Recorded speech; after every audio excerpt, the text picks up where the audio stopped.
You know how many of us died that day? 10,000. 10,000 lives gone in less than 3 minutes. And me? I watched it happen. I heard their screams. I felt the water rising around my legs. And somehow, I'm still here, talking to you right now. My name won't mean anything to you. In my colony, I was worker 7,842. Yeah, we don't exactly do creative names, but my sisters called me Seven. And this is the story of how I lost everything, every single thing I ever loved, in one afternoon, because a human turned on a garden hose. I know what you're thinking right now. It's just an ant. Why should I care? Fair enough. I get it. You probably killed 3 of us this morning without even noticing. Stepped on my cousin on your way to get coffee, didn't even flinch. But here's the thing. I had a life, a real life, a family, a home, a purpose. I had dreams. Okay, maybe not dreams exactly, but I had routines. And routines are basically dreams for ants. We're not complicated creatures. We just want to work, eat, and not die. 2 out of 3 ain't bad, right? Wrong, because that last one, that's the hard part. Right now, I'm sitting on a leaf, alone. The soil beneath me is dry, the sun is warm, and I have exactly 0 family members left to share it with. Today, I'm going to tell you my entire story, from the beginning, from the peaceful days, through the nightmare, to right now, this moment, where I'm looking at you through this screen thinking, maybe if you hear this, you'll understand. Maybe next time you'll think twice. Or maybe you won't. Humans are weird like that, but let me try anyway. Let me take you back to 3 weeks ago. Our colony was perfect, and I don't say that lightly. I'm not the type to exaggerate. Okay, I am. I'm totally the type to exaggerate. But this time, I mean it. We had everything. We lived under the garden, right next to the rose bushes. You know those fancy rose bushes humans plant and then forget to water. Yeah, those. They were terrible at gardening, but hey, their loss was our gain. All that neglected soil? Perfect real estate. Our tunnels went deep, like really deep. We had chambers for food storage, chambers for the babies, a throne room for the queen. Yes, a throne room. She was extra like that. Don't judge. Every family has that one dramatic relative. I had 200 sisters in my generation alone. 200. You think you have family drama? Try sharing a tunnel with 200 siblings who all look exactly like you. The identity crisis is real. But I loved them, every single one. Even the annoying ones, especially the annoying ones, actually. My best friend was worker 7,843. We called her 8. Original, I know. We were born on the same day, same chamber. We did everything together. Morning patrols, food runs, complaining about the younger workers, best friend stuff. 8 was faster than me, stronger too. She always found the best crumbs. One time she found an entire potato chip, an entire chip. She was basically a celebrity after that. I was jealous for like 3 days, but that's friendship, right? You hate them a little, but you die for them. Our days were simple. Wake up before sunrise, check the tunnels for damage, head outside to find food, bring it back, store it, repeat. Boring, maybe to you, but to us, it was everything.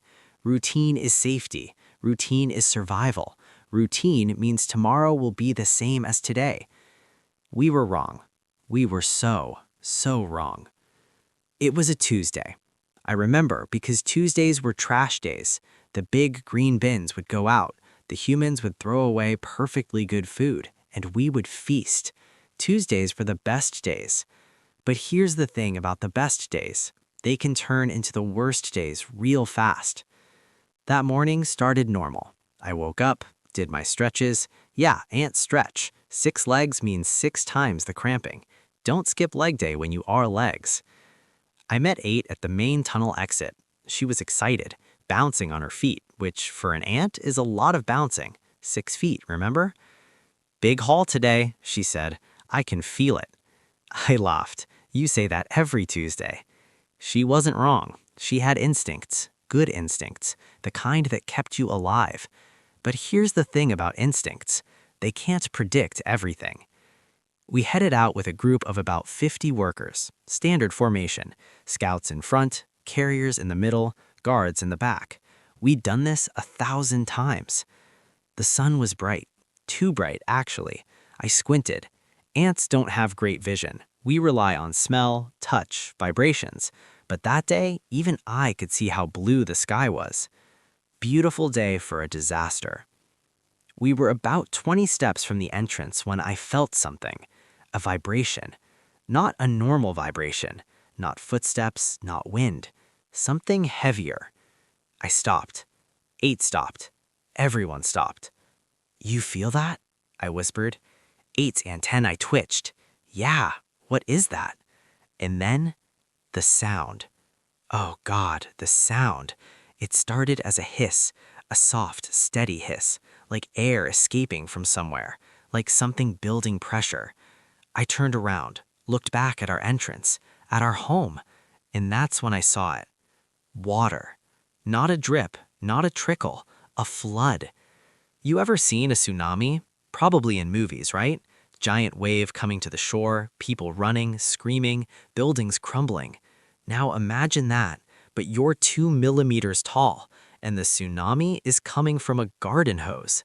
Some human, some bored, careless, clueless human had shoved their hose into our entrance and turned it on full blast.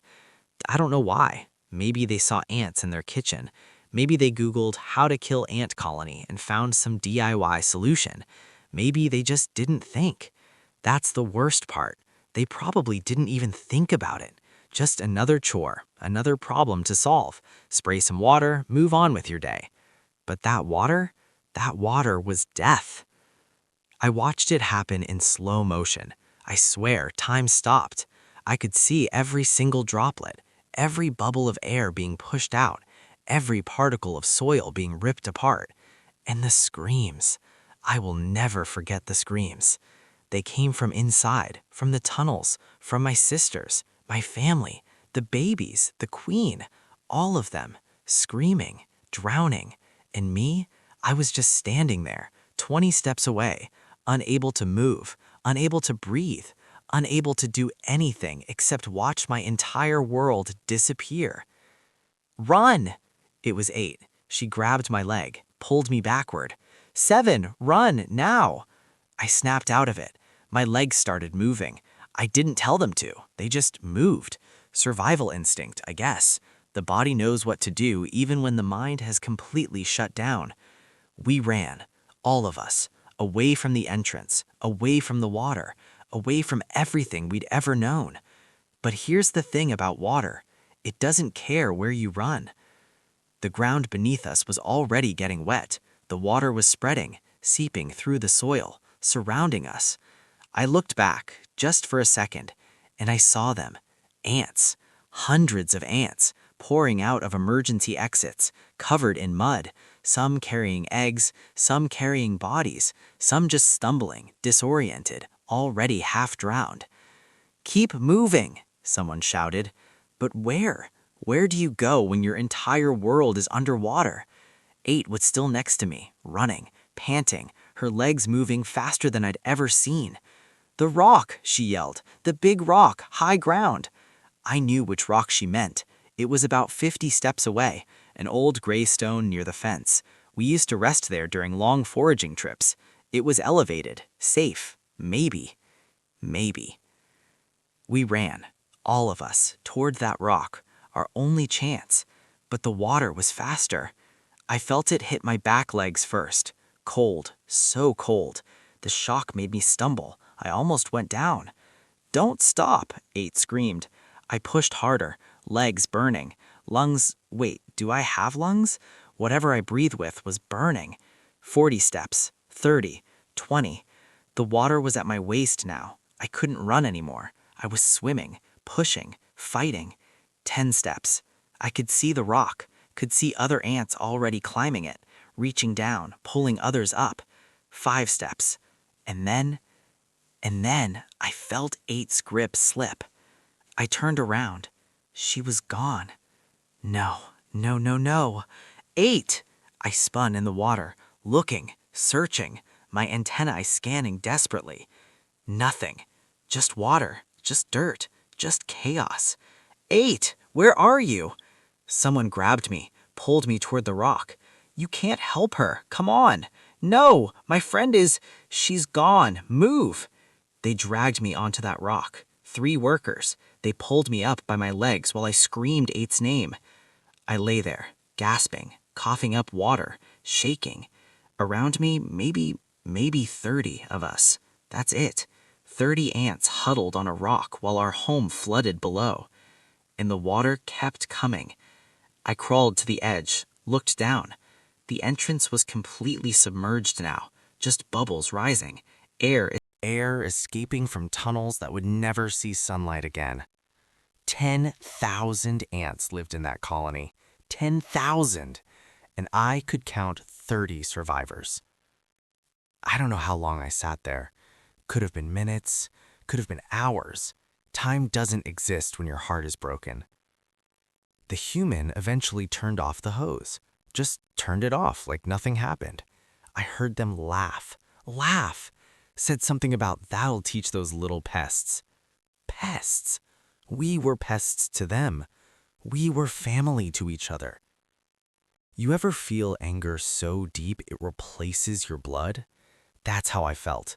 Every cell in my body wanted to march up to that human and what? Bite their ankle? Get squashed? That's the thing about being small. You feel everything big creatures feel. Rage, grief, desperation. But you can't do anything about it. You just have to survive. Night came. The water receded, and we had a decision to make. Stay on the rock? Die of starvation. Go back to the colony. Maybe find survivors. Maybe find nothing.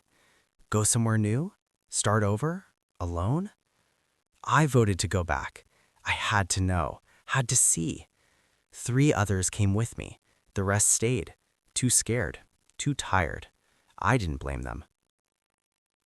Walking back was the hardest thing I've ever done. The ground was mud, thick, heavy mud. Every step took everything I had. My legs kept sinking. I kept pulling them out over and over. And the smell. Death has a smell. I know that now. It's not like anything else. It sits in your antennae and doesn't leave. I smelled it before I saw it. The colony entrance was destroyed, caved in, collapsed under the water pressure. But there was a gap, a small gap, just big enough for me to squeeze through. I went in, alone. I don't want to describe what I saw in there. I really don't. But you need to understand. You need to know what your pest control actually looks like. Bodies, everywhere, floating in puddles, stuck in mud, piled in corners where they'd tried to escape. The nursery was the worst. The eggs, the babies, they never had a chance. They didn't even know what was happening.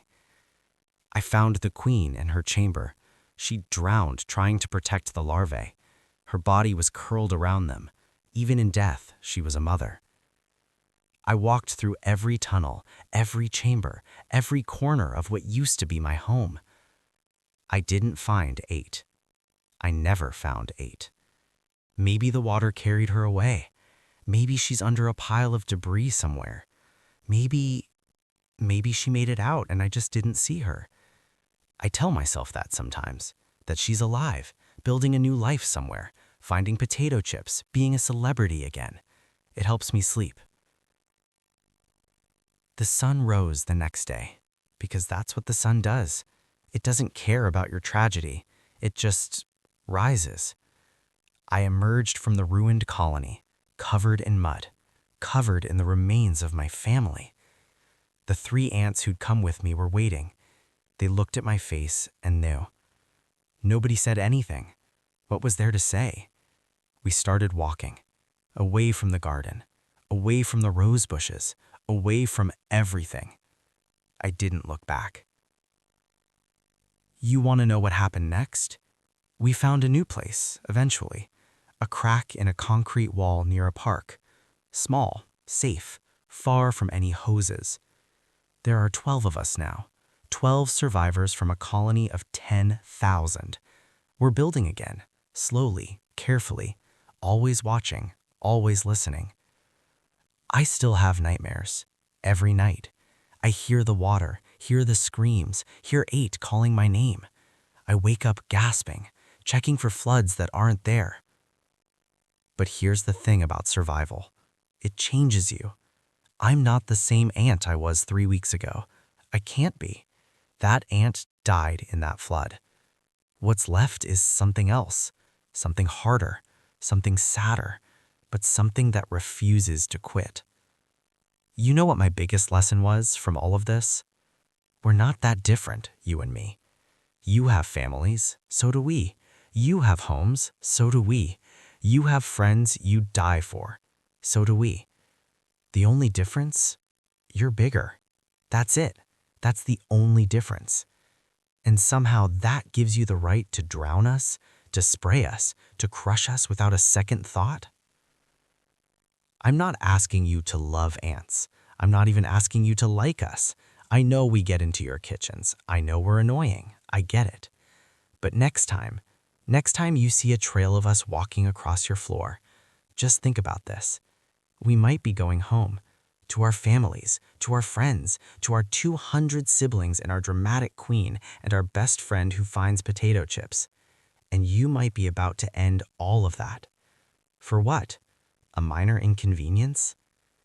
You spend money on security systems, but lose your minds over creatures smaller than your fingernail. Make it make sense. I'm still here, still surviving, still rebuilding. 10,000 died, but I'm still here. And every single day I wake up, I honor them. I work harder, I live fuller, I remember louder. Because that's what survivors do.